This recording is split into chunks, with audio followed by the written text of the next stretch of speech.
गिबियावनो मिडिया पार्सननिसिम बड'लेण्ड गट टेलेन्टनि जानानै खुलुमनायखौ जासिहरनाय थाबाय आरो नैबे जोंहा धेमाजि जिल्लानि जेसेबांखि जोंखौ मदद होफादों जेरै जिल्ला आबसु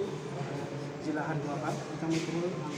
बड'लेण्ड गट टेलेन्टनि जानानै रोजा साबायखर बावो आरो बेवहाय जोंहा धेमाजि जिथु मेन माल्टिमिडिया हल माल्टिपार्पस हलावहाय जोंहा बड'लेण्ड गट टेलेन्टनि सिजन 2नि अडिसना जोबनानै थांबाय बेयाव खोब मोजां जादों बेवहाय गोबां अडिसन होनो फैदों बेवहाय जों सानस'नो हायै बायदि गथ'फोरा माने बेवहाय अडिसनखौ फैदों जों जेराव माने 4 बोसोरसो बा 6 बोसोरसोनि उन्दैयानो बेवहाय गावसोरनि टेलेन्टखौ देखायफैदों आं बेखौ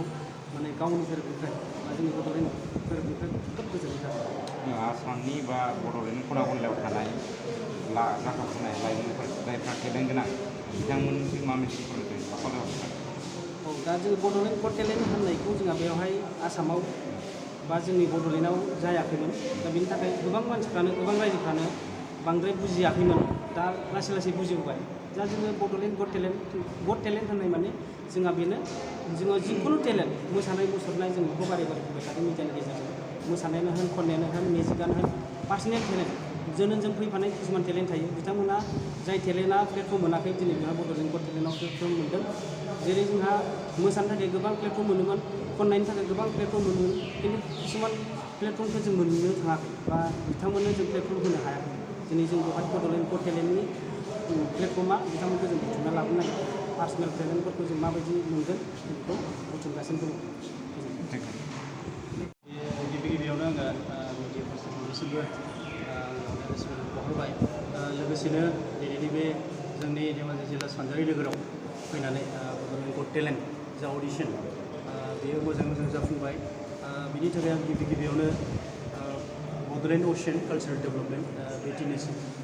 रोजा साबायखर बावबाय लोगोसेनो मानगोनां आलासि जाजेस बिथांमोन जायफोर जाजेस बिथांमोना दिनै फैनानै बेवहाय बे अडिसनखौ साक्सेस जाहोबाय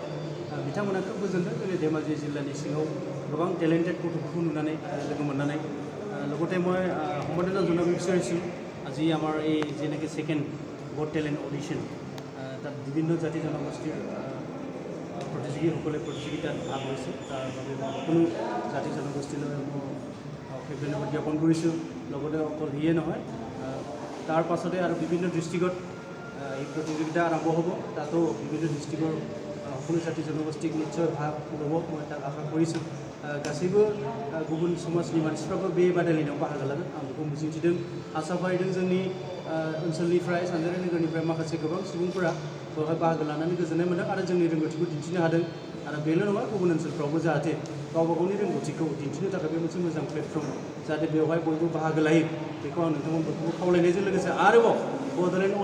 असियान कालचारेल डेभेलपमेन्ट लोगोसे जाजेस सारमोन बयनिसिमबो आंनि गोसो गोरबोनिफ्राय अननाय आरो सिबिनायखौ सानजारि नोगोरनि जानानै बावहरनाय जाबाय।